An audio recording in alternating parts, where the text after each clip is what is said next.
I read this number the other day by the Consumer Financial Protection Bureau. 27 million Americans right now in 2021 qualify for some sort of student loan forgiveness or student loan monthly payment relief. You know, we have a massive financial literacy issue in America right now. It's absolutely horrible, but I believe that financial education is the key to that problem, or at least reducing that problem. You know, it's up to people like myself to bring about awareness to these issues and then also bring about solutions. And so today is all about providing a solution to that. Below this video, there is going to be some links.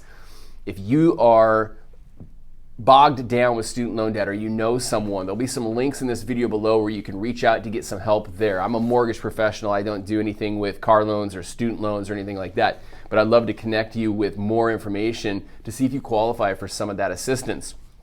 But in the meantime, I want to talk about how I approach clients when they come to me and question whether or not now is a good time to purchase a home because of their student loan debt. And I want to run you through the 4 questions, the scenarios, if you will, that I talk with each one of my clients about. And I think this is going to be super impactful. Like I said, whether you have student loan debt right now or you know someone, share this information with them. But first, every single week, I bring you an episode of making sense of your markets, so that you can come out the other side of homeownership in a better financial position as a result of this information, as a result of information I learn and I have acquired and I have in my brain.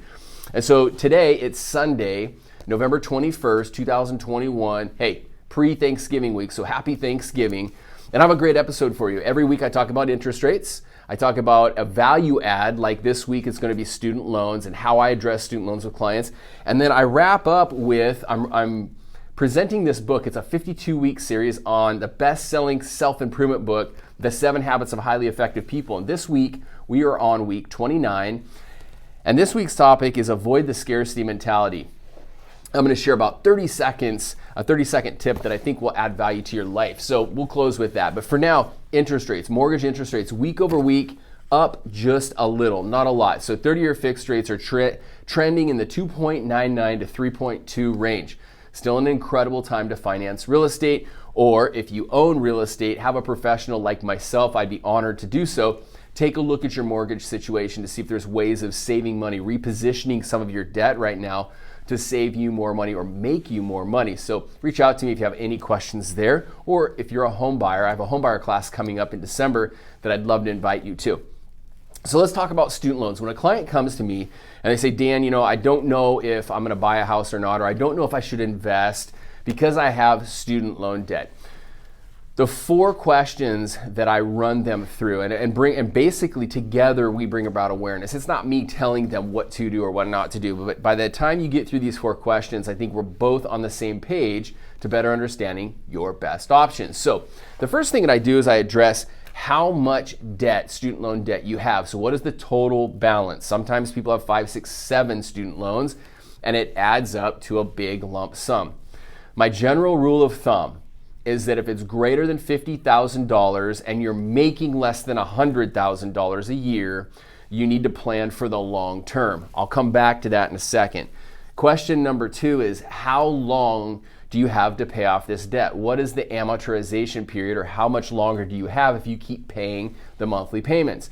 So the length in which until you have that debt paid off is really important. So number 1, what is the balance? Number 2, what is the amortization, or how long, what length of a period is that debt for? Number 3, what is the interest rate? This is going back to that statistic, 27 million Americans are qualified or are eligible for some form of relief. If your interest rate on your student loan debt is over 4%, it's worth reevaluating whether you can refinance or apply for some sort of relief. And then number 4, this is big. What is the trade-off? So for example, if you have $200,000 in student loan debt, what is the trade-off for just making the minimum payment right now, putting your savings, putting your money into an investment account or into a down payment in a home, and then just chipping away at that month over month? What I've come to find out in the last 15 years as a professional myself and as a personally, and then as a mortgage professional, is that we tend to make more money every single year. That's just how we're wired. We're going to work harder. We're going to get a side hustle. We're going to work our way up in our jobs. And so oftentimes we get caught looking at our current financial situation, and it paralyzes us from making a financial decision that could put more wealth or put more money in our pockets. So that's why I ask, what is the trade-off? Sitting down with a professional like myself and allowing me to run a purchase now or wait for 5 years analysis is a huge value add, and it really helps you make a smart financial decision around your student loans. So whether you're interested in buying a house, if you have any questions on this, reach out to me. I'd love to be a resource.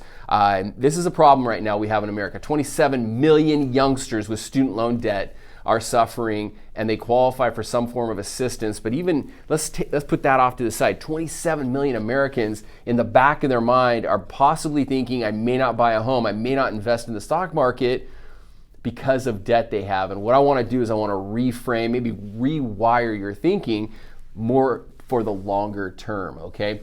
So if you have any questions on this, please reach out to me. Let's wrap up with this. Avoid the scarcity mentality. I'm just going to read you what Dr. Stephen R. Covey says. He says, most people are deeply scripted in the scarcity mentality. They see life as having only so much, as though there were only one piece of pie out there. And if someone else gets a bigger piece of the pie, it means less for everyone else. You know, there's plenty of pie to go around. It's Thanksgiving week. And, you know, when I switched my mindset to giving more at church and tithing and giving more in the mortgage industry and giving more to kids and to people, things started to change in my life. Blessings just started to randomly show up, or good things started to happen. And I'm not saying you give to get, but I let go of the scarcity mentality and good things started happening for me. I want to encourage you to avoid the scarcity mentality. If you have any questions on today's episode, reach out to me. It'd be an honor to have a conversation with you, and I'll bring you more information after Thanksgiving. So happy Thanksgiving. We'll see you soon.